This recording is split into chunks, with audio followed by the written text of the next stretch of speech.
Okay, so Capricorn, let's talk about your vision first. So we talked about this a little bit in June, so it should be a new type of energy if you did see that video in June. So let's see what your new vision for money is right now. Okay, so you've got the Capricorn card. As if you can see it right here. There's your Capricorn symbol. And this is your vision of money, which is to have a ton of it. And you're willing to grow it from scratch if you have to. And you're also willing to use Virgo energy to be persistent and be precise and stick with it. So yeah, you are ready. That's your Earth card right there. Okay, so when we get into business, what we want to do is listen to others, listen to their ideas, so that helps you move your plan along. But what opens your ears to people? Who do you listen to? And this has been an interesting card for most of the signs that I've read. Some people only listen to experts. Some people listen to people like magicians who make things look easy. Some people listen to business partners. It's an interesting spot. And I've gotten here too twice. I've gotten the fire card, which people listen to people who are passionate about business. So let's see what you get.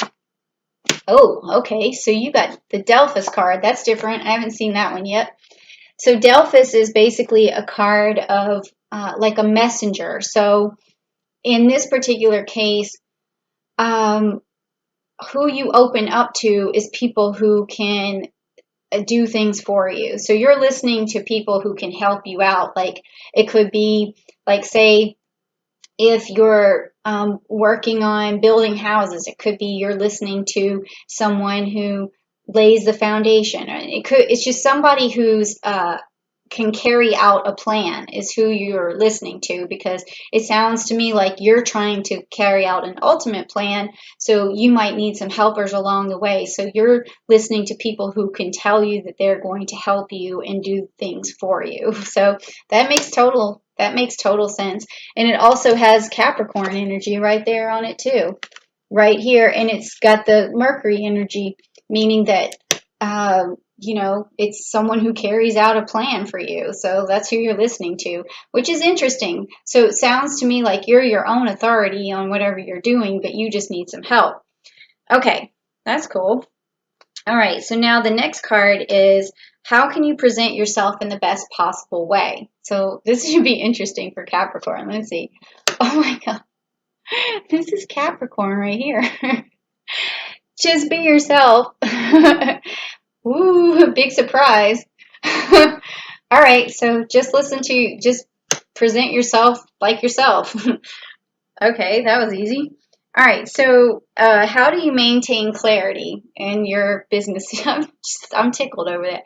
How can you maintain clarity in your business? So let's see. Probably just listen to yourself. Okay, so you got the lupus, which is the Two of Swords. So basically, you just need to talk it through with someone. You have a plan, and sometimes you just need to hear yourself say it. And the lupus is representative of something that comes around, like how you spot like a wolf, and you may see it a few times, and it's like a sign. So you're looking for to bounce your ideas off someone so you can get clarity, or you're looking for some sort of sign. That's what this card is telling me, okay? Sign that you're right, or sign that you're on the right track. So this is killing me. All right, so the next one is, how do you adequately express your enthusiasm? Okay, let's find out. Okay, so the Jupiter card, the Wheel of Fortune. Okay, so how do you express your enthusiasm? This is just your enthusiasm is basically just exudes out of you because of luck. Like you just express. It could just be because you do have this Saturn energy that's going into retrograde into Capricorn, that right now you're fortunate, it's your Wheel of Fortune, and now everybody sees you as like someone who has got it going on, or someone who's very fortunate or having some good luck. So people are just going to gravitate to you and want to like, help you out with your idea because they see some sort of reward from it or something. Okay. Whew, this is cool. All right. So now, what helps you negotiate? All right. I want to find out this. What helps you negotiate? Okay. So, all right. The Prince of Wands in the Summer card. Okay, and it's got Leo energy, it's got Cancer energy, and it's also got Virgo energy. So you basically negotiate with pride, with confidence, with determination. Also, you show people the end result of what is going to blossom out of whatever it is that you're working on. So you build trust in this way, and also you show like there's this commitment and this caringness because you have like this Cancer symbol here. So you've just got when you negotiate, people can see the end result of what's going to happen. So you paint the picture when you're negotiating, and you're selling the dream when you're negotiating. So that's really cool. Okay, so are you following up with the in the best possible manner or the best possible way? So follow up is, once you negotiate and you get the deal going, the follow up is the paperwork, or is the obstacles, or are the challenges that come along, and the keeping the deal alive. So let's see if you're doing that in the best possible way. Now you've got the Spring card. Yes, you're making it look easy. You're just prancing around, and the follow up is like, do, I got this. This is great. You got the Pentacle in your hand.